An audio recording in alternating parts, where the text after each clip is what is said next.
চলে আসা সেই দিনগুলো আমরা আর ফিরে পাবো না। সে সময় 1 টাকা দিয়ে 4টি চকলেট পাওয়া যেত। তখন তো আর বিদ্যুৎ ছিল না, তাই বাংলার গ্রামাঞ্চলে বৃষ্টিতে আলোর প্রধান উৎস ছিল হারিকেন। 9-10 পর্যন্ত আমরা হারিকেনের আলোতেই পড়াশোনা করেছি। হারিকেনের হলুদাভ মৃদু আলো, কেরোসিনের গন্ধ আমাদের চিরচেনা। সন্ধ্যা হবার আগেই বাসায় ফিরতে হতো। রোজ হারিকেনটা মুছে তেল দিয়ে জ্বালিয়ে দেওয়ার দায়িত্বটা আমার উপর ছিল। একসাথে চাটায় বসে পড়তে বসতাম ভাই বোন মিলে। আর সন্ধ্যায় যখন আশেপাশে কেউ থাকতো না, তখন বইয়ের ভিতরে ময়ূরের পালক বের করে মাপতাম। এরপর তাকে নারিকেল তেল খেতে দিয়ে আবার যথাস্থানে রেখে দিতাম। আমরা ভাবতাম ময়ূরের পালক বড় হয়, যার কাছে যত পালক আছে তাকে তত সমীহ করে চলতাম, যদি সে দয়া করে একটি ময়ূরের পালক দেয়। এভাবে আমাদের গল্পে ময়ূর আর নারিকেল তেল মিশে আছে, যার গন্ধ আমরা এখনো পাই প্রতিটি বইয়ের পাতায় পাতায়। রাত পেরিয়ে ভোর হলেই দল বেঁধে যেতাম মক্তবে, কোরআন শিক্ষাটা ভালোভাবে নেওয়ার জন্য। সে সময় এক সুরে আলিফ বাতা এবং কোরআনের বিভিন্ন সূরা মুখস্থ করা একটা আনন্দময় মুহূর্ত ছিল।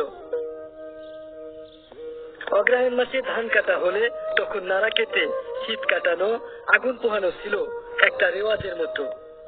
মা বলতো উলের সোয়াটারে নাকি আগুন লাগে, তাই সোয়াটার খুলেই আমরা আগুনের কাছে যেতাম। আগুনের ভেতর থেকে পা ঘুরিয়ে আনা আর সুচ দিয়ে আঙুলের চামড়া ফুটো করে গেঁথে রাখা ছিল তৎকালীন সময়ে স্মার্টনেসের সর্বোচ্চ নিদর্শন। আগুন জ্বালালে তাতে নষ্ট কলম পোড়ানো ছিল ট্রেন্ড, যা এই জেনারেশন কখনোই জানবে না। সে সময় আর্থিক সীমাবদ্ধতার কারণে ফুটবল ক্রিকেট কমই খেলা হতো, তবে লাচিম খেলা, দাঁড়াকুটি, কুতকুট খেলা, তাল পাতার ঠেলা গাড়ি, নারিকেলের পাতার ঘড়ি ও চশমা কিংবা ঘুড়ি উড়ানো, এসব খেলাগুলো ছিল সবচাইতে জনপ্রিয়।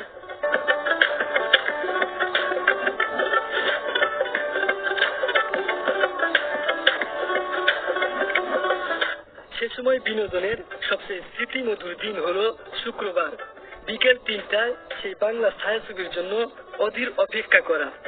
এছাড়াও রাতের আলিফ Laila, Robin Hood, MacGyver, Superman, Batman সহ বিভিন্ন টিভি সিরিজ।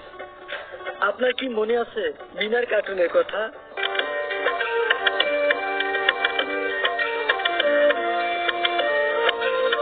মিনার কার্টুন সে সময়ে সবচেয়ে জনপ্রিয় একটি সিরিজ ছিল, যার জন্য অধিক অপেক্ষা করে বসে থাকতাম টিভির সামনে। মিনার বুদ্ধিমত্তার সাথে শিক্ষামূলক গল্পগুলো বাস্তব জীবনে অনেক কাজে লেগেছে।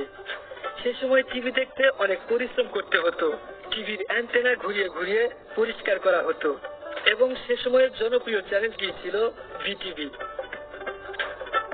বাড়ির টিলায় বসে অনেকক্ষণ চাষিদের জমি চাষ করা দেখতাম, কেননা জমি চাষ করার পর মাটি সমতল করতে মই দেওয়ার সময় চাষি আমাকে ডাকবে, যার জন্য অপেক্ষা করতাম। ময়ে বসে থাকবো আর গাড়ি চড়ার মতো একটা মজা হবে। গরুগুলো ক্লান্ত শরীর নিয়েও সামনে এগিয়ে চলত। অবশ্য হাত পা কাদা করে বাড়ি আসলে বকাঝকা শুনতে হতো। স্কুল থেকে বিনামূল্যে পাওয়া নতুন বইয়ের কথা মনে আছে?